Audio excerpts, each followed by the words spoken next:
everybody, it's Mike Newman. It's Monday morning finish line. That song describes, I was trying to think of a song to describe the conditions at Detweiler yesterday, and it was that one. Came up with that Buster Poindexter. Well, I could have come up with maybe something like this. Was the heat of the moment, or maybe something like this. Hot child in the city. That's an oldie. So I ended up with hot, hot, hot. Yeah. So hope everybody had a good weekend. Boy, it was hot at Detweiler. I mean 82. It was warmer than the week before. About 82, 83 degrees. Just crazy weather. Humidity was up there, but there were some fast times. So without any more ado. And now it's time for our long-distance dedication. Casey. It comes from a girl in Bonner Springs, Kansas. And she explains what the long-distance dedication means to her right in her first few lines. Oh, hi there. No more Casey Kasem or any funny songs. Let's talk cross country, because that's what we do here. And other things too. Oh God, I need to talk about politics. No. Let's just talk about cross country. Let's start with the boys race at Richard Spring. Wow. The first half mile of that boys race was 2:09. And I really wanted to find out from Dylan Jacobs. He was with Logan Hall at that point. What was going through his mind? This is what he said. No, I wanted to go around 2:15, 2:18, but I heard 2:09 and I was like, all right, well, I mean, I can't just slow down now. So I got to the mile. I wanted to go through around the state last year, which is like 4:36, and then I was at 4:31, and it's like at that point you can't do anything about it. You just got to work with what you got, and I kept pushing, and last mile it caught up to me a little bit, but I was still trying my best. You know, and it ended up running a pretty good time. Not quite where I wanted, but I'm sure I'll be ready. Yeah. So he wanted to go through his state pace about 4:34, 4:35. He was only, he was 9:24 at 2 miles, but you could tell that he was laboring because it was warm, and that 62, 2:09 at the first half just takes a lot out of you. But 9:24, he's only 3 seconds off of Danny Kilray. At that point, Kilray went through at about 9:20, 9:21. And then the last mile, it was just, he said in the interview, you can watch the full interview on ilxctf.com, where he said, no, I want to finish better than that. So figure he's only 3 seconds off Kilray at that point, and then he just didn't have anything left. He was zapped. But 14:23. And that's one of those top 10, top 15 times in an invitational. I mean, there's been a ton of guys that have run around. John Davis was like 14:10 or something like that. But in the 14:20, 14:25 range. Then on the girls' side, we had Katelynne Hart, and she was going to win it. We just needed to know how fast. So, I mean, seeing her warm up and getting ready to go, and she had her spikes with her, and she had her racing flats, and she wore her racing flats a lot during the track season. So, she had the decision, was she going to wear her spikes or flats? And she wore her racing flats. And she explained why. And I saw that you wore your racing flats today. Yeah. Is that the first time this year? It is, yeah. I wore them all through track. Last track season, and then So why the flats today? I just think, I'm really, really hoping for a long season, and so I think, I really just want to make sure I'm staying healthy, and not every race can be, push as hard as you can. So that was kind of. So, I think the one thing that we get carried away with, or I got carried away with a little bit, is, oh my God, she ran 16:08 last week. She ran 16:08. that means she's capable of getting close to 16 minutes at Detweiler. Everybody wants, you know, we're in a now society where we want things to happen like that. She just ran as hard as she needed to. There was no competition in there, in that race, and she went out and ran 16:35. On the team-wise, boy, on the girls' side, Wheaton-Warrenville South is coming like a freight train. I mean, they're a young team, no seniors in their top 7. They're going to be good as they, you know, they changed their lineup again. And they tied with Glenbard West with 128. And it came down to 33rd and 34th place. 33rd place was, I can't remember her name, from Wheaton-Warrenville South. And 34th place was a runner from Glenbard West. And only separated by 0.2 of a second. So, that's how close cross country is sometimes. So, they tie at 128. And Wheaton-Warrenville South, 6th runner was 50th, and Glenbard West was in the hundreds. The one thing about Glenbard West is their 4th runner got a little bit closer. 5th and 6th runner were back, but their 4th runner is there, so they're slowly putting the pieces together. Palatine looked really good. Boy, did they look good. Just 2 freshmen in the top 5. And great job by the Lady Pirates. We'll get to see them next weekend at Palatine. On the boys' side, wish I could be at DVC because it's going to be packed, running at its best between Neuqua Valley. Neuqua Valley had a 22-second split, I want to say, between their 2 to 5, and then Wheaton-Warrenville South had a 26-second split on 5, but their pack was back a little bit. And you know, when Neuqua has somebody like Zach Kinney leading, you can pack it up. So it was Wheaton-Warrenville South's pack, about a 17-second pack split, and then Neuqua Valley. So only 7 points, I want to say, 6 points separated those 2 teams, and then another 6 points separated Hersey. So it was the survival of the fittest on team-wise, and 3 good teams. Yeah, there was one. I'm thinking about the boys' race. You had Kenny. You had Logan Hall at 14:37. I think Kenny was 39. Jack McNobla. Keep an eye on him from Francis Parker. Just missed all state last year, and he ran 14:47. He ran 15:36 at state last year, and he's down to 14:47. So he's going to do some big things in the next month, or when we get to state. So keep an eye on that. Other meets that happened in the area, Manuka, the Flight Invitational, runner against runner, 7 individual flights. Downers Grove North didn't have Matt Moravec in their lineup, but they look good. I don't know how many went. Miles Christensen really looked good. Just they had a nice score. I think they had 9 points or 10 points or something like that, which in a flight meet is very good. Individually, the championship race, Tommy Brady from Maine South takes the win, I think about 6 or 7 seconds faster than Clayton Mendez of Whitney Young. So a big win for Brady there. Girls' side, individually, gosh, I had a brain fart. Oh, I know who won. Madison Dirks of Belvedere North. Boy, big win for her, finishing ahead of Emily Shelton.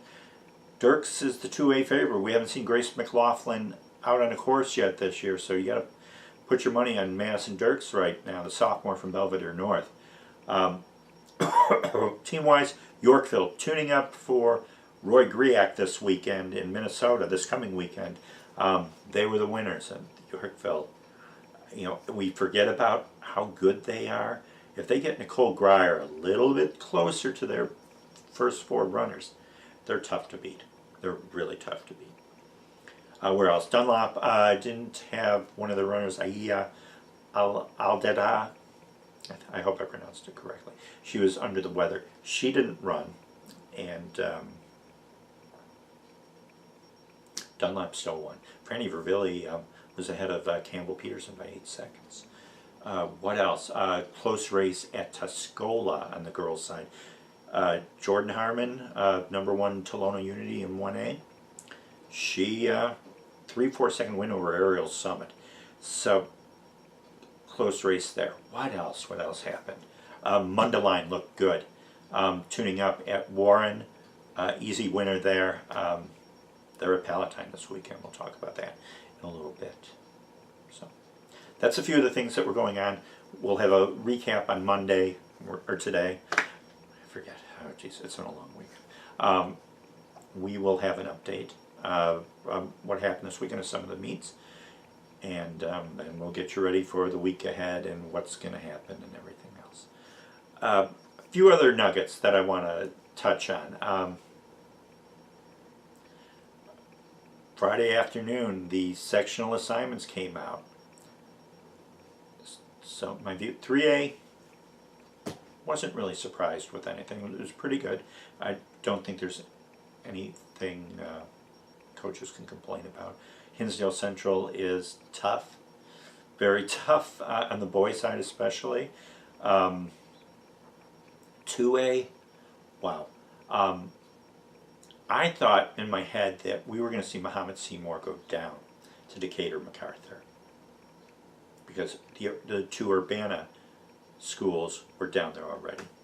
So, fooled me. They moved Urbana up there. On the girls' side, that sectional is, I'm not going to use that word or that phrase. It's tough, really tough. I think it's tougher than the Katelynne sectional. I think both sectionals have 10 ranked teams in there right now, which is ridiculous. But there's nothing we can do about it. And I mean, when you have strength in there, I think it surprised me that the Urbana schools moved up there. And Urbana High School is looking better. They're starting to get the pieces together, and they're starting to look good. And Urbana University was ranked last week. So, interesting to see what's going to happen with that. And then 1A, geez, I had to turn off Twitter. I had to turn off my phone because everybody was like, "Did you see this?" I mean, you have Monticello driving across the state, well, halfway across the state, to Elmwood. In that sectional, they're usually, well, at the Carlinville sectional, or on the in that East Central section. So all of you coaches a number of years ago that were complaining that the East Central sectional in 1A was tough, well, it's not that tough anymore. It's still tough, but it's not as tough as the Elmwood section. You have Monticello, you have Decatur St. Teresa. So what happens with Decatur St. Teresa next year? They're in the rotation to host a sectional. So do you move them back there? Yeah, so it confuses me. The two Edwardsville schools, Edwardsville Metro East Lutheran, and what was that? And Glen Carbon, Father McGivney. Now Father McGivney, first year program, ran pretty good at Edwardsville this weekend, 6th place finish. Edwardsville ruled, swept both team titles there. But Father McGivney, if they were sent, I thought they were going to be sent down to Benton, and they would have had a strong chance to qualify. Now it's going to be tough for them. But you know what? All good things, you have to work for success and everything else. So you just have to work a little bit harder. But that surprised me. So they're going, that two Edwardsville schools go to Effingham, and then they go to Carlinville. So maybe it's a closer drive for them to go to Carlinville. Maybe they could have sent them to Lisle. Hey, and the move of the week, or the move of the sectionals, Harvest Christian Academy. Yeah, I couldn't understand why the Elgin schools going to Oregon when they were closer to Lisle. Well, there was an opening because Luther North closed down, and Harvest Christian Academy decided we want to host this regional, and that moved them into Lisle. The boys' side, it's not strong. On the girls' side at Lisle is pretty tough. There's some good teams in there this year, so we'll just have to keep an eye on it. Yeah, that was another thing too. In 2A, now Aurora Illinois Math and Science Academy made it to state last year out of the Wheaton Academy sectional. They got sent to Katelynne, and it doesn't make sense. So you have IMSA, and then you have Rosary Girls School. They're going to Wheaton Academy. Doesn't make sense. So that Katelynne sectional is tough. It just got a little more tougher on the boys' side. Any case, one more thing. Advisory Committee and track. We'll dabble a little bit of that. Rob Harvey from Wheaton-Warrenville South's on the committee. He agreed to talk to me about some of the things that happened. Here's a few things that he said. To that. Well, the first thing we always do every year is we approve the qualifying times. Okay. They take the 21st place from sectional performances, average that for 1A and 2A, 16th place from the 2A sectional. 2A sectionals average that by over the last 3 years because they don't have much data. Right. And those are your qualifying standards.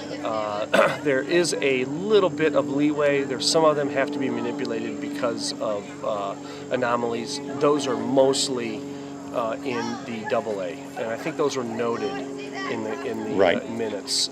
But we approve those 8-0, no problems at all. It actually proves a couple things. There's actually a faster qualifying time in the 2A 200 meters for girls and 3A just by 100th of a second, but it does validate the fact that this is how this is done. Absolutely. The process is followed. So if you want to catch the entire interview with Rob, go to ilxctf.com and check out the full interview from Rob. Coming up this week, boy, Illinois schools all over the place. Indiana, Culver Academy's Invitational, Nequa, Lyons Township, Danny Kilray there. Minnesota, Griak Invitational, Yorkville boys and girls going to be there, Naperville North, and Downers Grove South. Can't wait to see how they fare against the Minnesota schools. Edina is there, Wayzata is there, and Great Oak from California. They're tough. They're coming to Minnesota, and that's going to be that. I wish I could go up there, but we will have photos from that. Laura Duffy, our photographer, is going to be there live on the spot, and she's going to take some great pictures, and you can take a look at them next week. Where else? Michigan, Wheaton-Warrenville South. Not running everybody at Michigan this weekend. I think they're resting a few people. So we'll see the majority of their squad at the Jackson Invitational there. And we'll see how well they do. They're going to move up the rankings, obviously. And then we have, on the boys' side, the big race, Palatine Invitational. So we have some out-of-state teams coming in.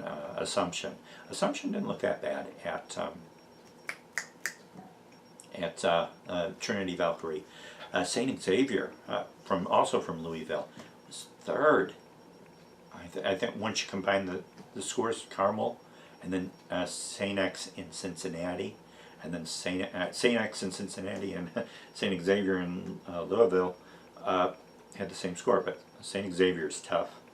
But then you have Mundelein, you have Hershey, you have Palatine. Palatine on the girls' side. You have Dunlop is coming up. They're bringing their top 14 on the girls' side. So I would love to have seen Wheaton-Warrenville South there going up against Dunlop. That would have been interesting. But you have Dunlop and a charged up Palatine team running on their home course, Lyons Township. No Sarah Barcelona yet. But on the boys' side, you have Mundelein, Hershey, to name a few. York, they're not at full strength yet. They got 7th with missing like 2 or 3 runners from their top 7. Interesting with them. They got 7th. So we'll have to see. It's going to be a fun weekend. And we'll update you next weekend on the next episode of Monday Morning Finish Line. Hopefully no more of that song. So hope everybody has a good week. Hopefully the temperature drops a little bit so it's not like a sauna. But until the next time that we talk, this is Mike Newman, Monday Morning Finish Line. We'll talk to you soon. Bye-bye.